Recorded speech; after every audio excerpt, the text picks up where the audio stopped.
Hello and welcome to another virtual edition of my ArundelBiz podcast. I'm Grayson Orfe along with my co-host Rosa Cruz. And happy Black History Month to the Black business owners here that have made Anne Arundel County their home. We are very appreciative of that investment. And speaking of Black entrepreneurs in our county that are really rocking it, today we have Chuanda Mason of RTB Cycle. Chuanda, good morning. Tell us a little bit about your business. Good morning. How are you? Good morning. If you guys want to say Chuanda, that is the way it's spelled, but it is actually pronounced Shonda. Shonda, okay. Shonda like Rhonda, Black History Month. Shonda like Rhonda. Got it. How did you come to open RTB Cycle in the county? So I actually am originally from Maryland. It's like, my whole ethnic background. My mother is Korean. My father is Black, Army veteran. I'm an Army veteran. My dad was in the Army, and my dad met my mom in Korea, and we ended up settling back here in Maryland. So I grew up, raised here, went to high school here, graduated high school at Arundel. And what happened was I actually joined the Army, and in 2003, I decided, I was like, well, I wanted to get out of Maryland and do something different. And I ended up moving to Los Angeles in 2006. And while I was out there pursuing my little career, I ended up getting into working out with Nike, and Nike got me into trying out some spin classes. And that's where I absolutely fell in love with spinning. Wow. One of the things I found out for the years that I was spinning in Los Angeles was there was not that many minorities that were in the classes. So I always just said to myself, gosh, I wish there was more opportunities for us minorities to get to understand and love spin. Sure. So when my son graduated Arundel as well in 2020, my mother had suggested me move back to Maryland, just to basically be there for him throughout his getting ready to start college years. And I decided to move back, and I was like, well, what am I going to do now? I don't know what to do. And I said, well, I would love an opportunity to open up a spin studio myself and just try to encourage more people to come spin and love it as much as I do. That's awesome. That's awesome. Yeah. Now, this is the thing. So you come from a family business, right? Correct. So can you tell us what lessons you learned from your parents? And on the back end of that, also, what were some of the unseen challenges that you didn't see coming your way? Well, one of the things I loved about coming up in a family business. So my mother, which is crazy. So you see my window, literally there's a wall that's in front of me, that's behind you, Grayson. On the other side of that is my mom's business, which is Mona's Gourmet Carryout. So I'm actually in the building that my mother owns. So that was a great opportunity for me to be able to open up my business right next door. I had to look for a place and anything like that. So, but my mother's been open for 27 years. And just to see the hard work and dedication that my mom, who's a minority as well, put into her business, and to be as successful it is today, just gave me more reassurance that I could do this on my own, not just on my own, but knowing that I had my family support for it. I would say the biggest challenge for my business was COVID. I opened in January of 2020. Thinking that, oh my gosh, as soon as I open, everybody's going to be coming and we're going to be starting to spin. And as soon as I got hit the ground running with just myself running my business, I had to shut down in March because of COVID. So I had to shut down in March from March till June. And then the hard part became trying to get everybody back into the business after COVID, because it was just a slow pullback because everyone still had the concerns about the space being so small, and then the just the way that it was set up. So I would say that was my biggest challenge. One of the biggest challenges I had during the shutdown of COVID is, of course, the financial challenge, because I had a lease on the bikes that I had originally leased for the business. And of course, I had payments I had to make on that with no incoming revenue. So that was a very stressful time, because I was basically taking my savings and just paying the monthly payment, even though I wasn't having no revenue. So that was probably my two biggest challenges. And I think that's been an ongoing theme with a lot of business owners that we find, is that just as soon as COVID hit, you had to learn how to pivot.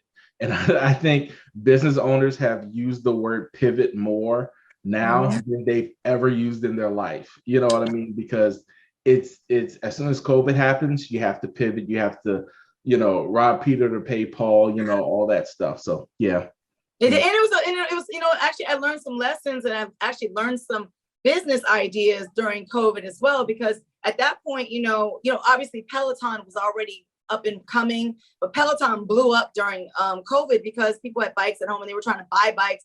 But it gave me the idea during that time that I was closed, was like, well, how can I, make my business successful or make any type of revenue while I was closed? And it had me do a lot of research into trying to do online classes, because I still had access to my studio, even though nobody else did. So then it made me, just start to just think about like, okay, maybe I should start recording my classes and find places where I'll be able to upload my classes and have video on demand libraries. And that's what I actually have now as part of my business, as well as the in-studio classes. That's awesome. Wow, that is great. So you mentioned that you are also a veteran business owner. Your trajectory is really fascinating to me. Thank you. Because you go from something really structured, from the military, to going into Hollywood, and we're going to talk about that later because I would like to hear some celebrity tea. And then you're an entrepreneur. So I feel almost like, can you walk us through some things that you learned from being in the military, being in Hollywood, and how any of those experiences or skills that you picked up along the way sort of helps you as an entrepreneur and running your business? I could definitely say, that's, and like, the way that you just said that, Rosa, from the whole full circle. So like you said, I came from being in the military, and I got out here at Fort Meade, and I was working across the street as a government contractor. And exactly like you said, it was very structured. And I think at that point, when I did that for 7 years, it was a little too structured for me. I was like, I felt like I was caged up, and I said, well, I want to try to do something different. And I did. I went to LA, and I did. I had a great time in LA. I did way more in LA than I thought I ever would have done. I did landed some TV gigs. I wrote a book. I ended up going to college, graduated college. So my first graduate college, graduated my family. So first generation college graduate. Even from doing that to, I was out there and I was able to land some really good jobs. Like I did a national commercial. I was on American Gladiators, a competitor, still doing the things that I love, which ended up being fitness. Like of all the things that I ever did out there, fitness was always, I think, my passion. So anything that I got involved which had to do with fitness was always just like, it gave me more happiness. So what happened was, for the 13 and a half years that I was out there, the one thing about Hollywood is you can get a big gig and it could be good. And then all of a sudden you don't get no gigs and it's down. And then you might get another gig and it's like this. Then you get then you're there for a little bit and then you come down and then you're just trying to figure out the next gig. So I think that part of not that structure made me a little nervous. And as I got older, because when I first moved out there, I was 26 to, I'm moving to 26 now, 13 and a half years is 36, 38. I'm like, okay, I need a little bit more stability here. This is just, it's making me nervous to have all my bills paid. And then all of a sudden I'm trying to figure out how to pay my bills. So then my mom said, let me come across the idea of like opening my own business back here. And I was like, well, what am I going to do? She was like, well, you have a degree in screenwriting. Why don't you go work for a TV station? I'm like, well, mommy, it doesn't really work like that. That's not right. That screenwriting and journalism is like two different things. So I said, well, she had already had this business building. She bought the building, but the space that I'm in now was actually, so her building actually is 3 spaces now, but before I moved back here, it was 2 spaces. So we ended up, now all I kept thinking was, gosh, maybe I can come back here and open a spin studio. And my mom was like, yeah, okay. But I was running the idea past her just to see what she was like, okay, well, we'll figure it out. We'll figure it out. And as it got closer and closer, and I started thinking about it more and more, I said, yeah, I think I really want to do that. And I can't. And so one of the benefits of like my military experience was I was able to get a VA loan. So while I lived in California, I bought a condo out there, which I mean, it's best to always invest in real estate. Before I moved out there, I bought a property out here And right before the market crashed in 2008, I ended up making like 100,000. So I was able to go out there and try to be an actress, really go to school without having to like work as a waitress or anything like that, because I had equity from my home. So I was able to do that for a couple years. Then, like I said, when I ran through that money, it was like, all right, gotta hustle. And then, like I said, when I bought the condo there in 2015, and then the market did really well there. And right before I decided to move back, I ended up selling my condo and made 80,000. So I was able to come back here and just invest all my equity into my own business. Like I didn't have to come back here and look for a loan. I didn't have to, oh my God, get a business plan together, try to get it approved by a bank. My mom had the space, so it's not like I had to go and convince somebody that I needed the space and whatever. And it worked out for me. But the structure of the military is what made me be able to come back here and say, yes, I know exactly what to do. I know exactly how to get started. I know how to stay focused. I know how to take one business and just try to make it grow. And that's what I'm able to do now. And I think all that really did come from my military background, because I was so structured there. And so everything that I do, I think about it as like, I write everything down and just make sure I just follow it all the way through. Wow, that is great. So Chuanda, we have this sort of fun segment called the top 5. Yes. And Grayson and I will ask you a question. You give us your top 5. So I'm gonna, like I said, I really want some celebrity gossip. So who are the top 5, entertainment or sports celebrities that you've worked with that you enjoyed working with or maybe learned something from?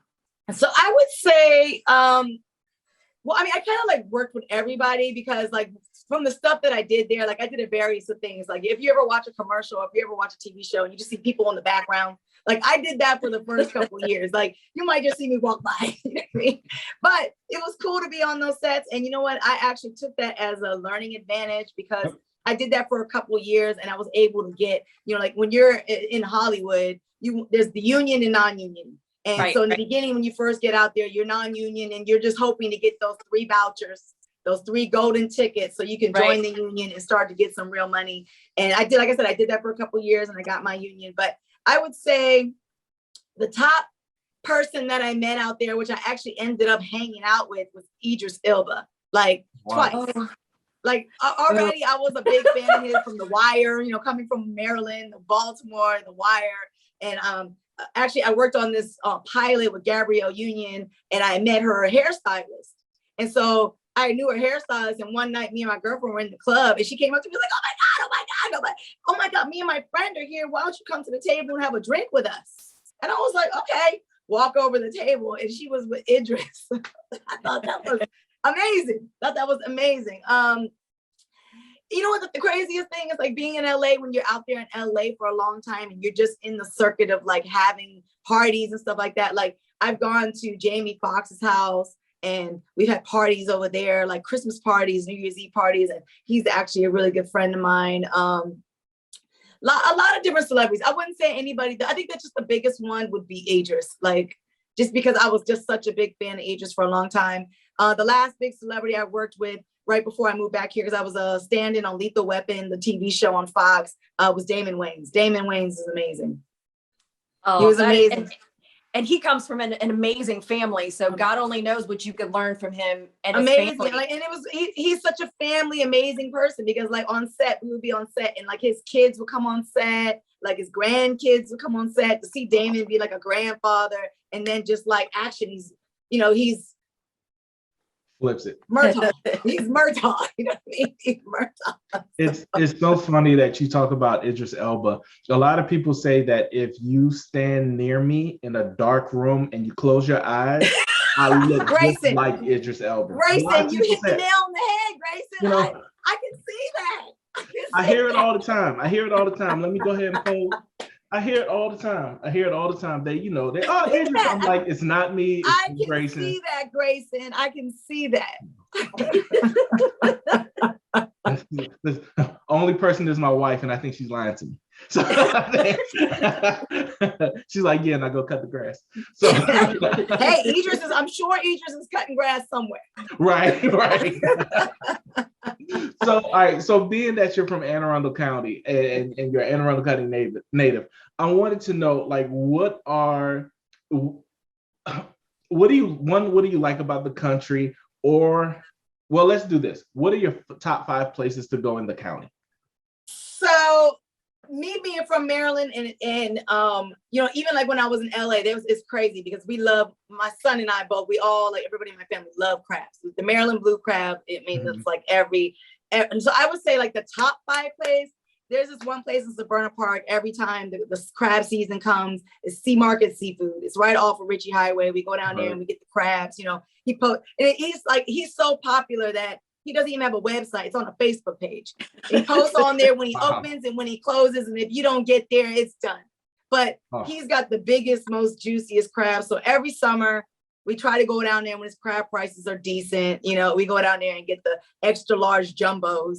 You know, even if it's only like 12 in there, that's all you need because you really don't need 2 good ones and then you're good. So my sister and I, we all love to eat there.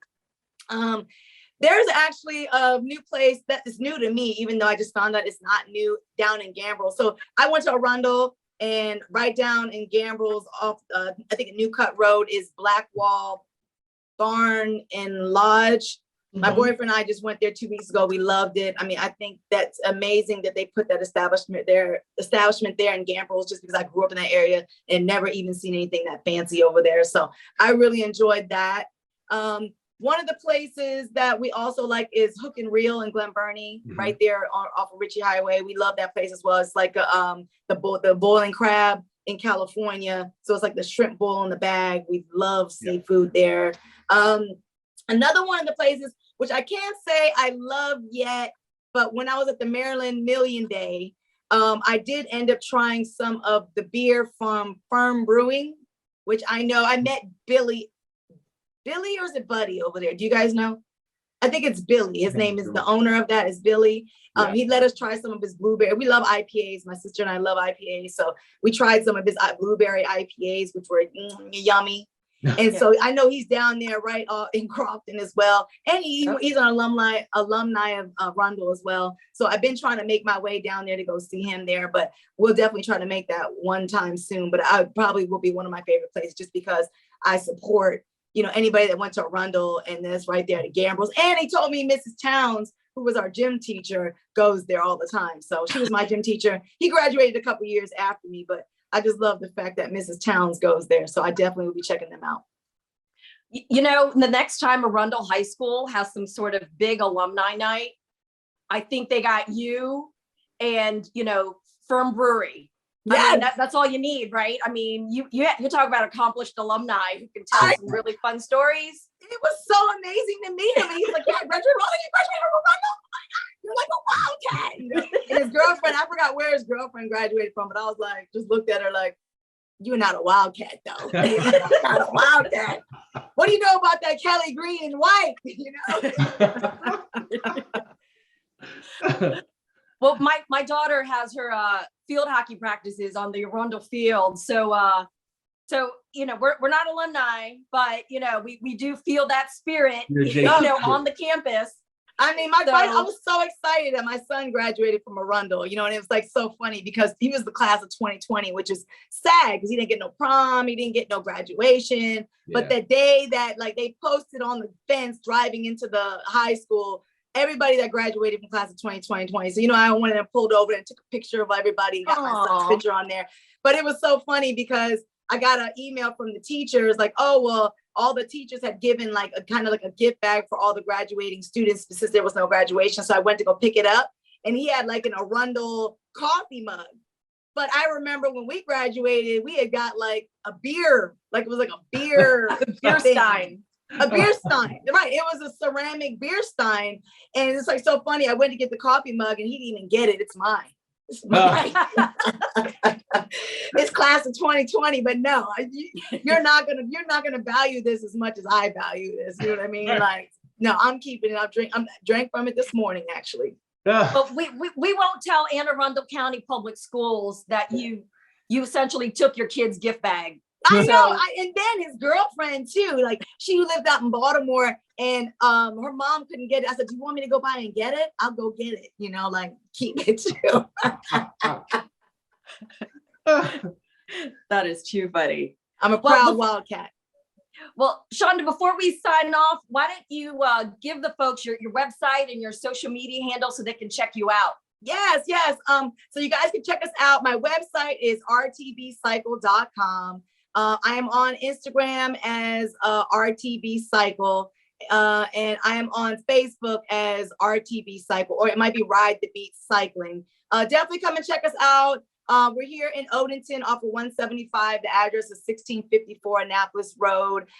Your first class is always free. Starting this Saturday, we're adding new classes. So including with the spin, we're going to be adding some hybrid spin classes. So that'll be spin with weight training. We have yoga instructor that's coming in on Tuesdays. Wednesdays, we'll be having strength with HIIT training. And then on Friday, we'll be doing belly dance. So make sure you guys come check us out. You too, Rosa, if you want to. My mom says she's coming in there to do some belly dance. Some belly dancing. So come check us out. You up for some belly dancing? Listen. Once you get all this moving in one direction, it's hard for it to stop. No, Rosa, you can't call them at this point. You can only call them Idris. Yeah, that's yes. right, Idris. Yes, please. Oh, see, that means that at the office, as I'm walking down the hallway, I'm gonna have to say Idris. And I will turn around. Yes. Right. Well, Chuanda, thank you so much for joining us for this really fun episode of my ArundelBiz podcast. All of you are watching this on either YouTube or one of our many social media channels or on our website. And we really appreciate you watching this today. Check us out for the next episode coming in a couple weeks, and y'all have a great day. Thank you guys for having me. See you guys soon. Absolutely. Bye.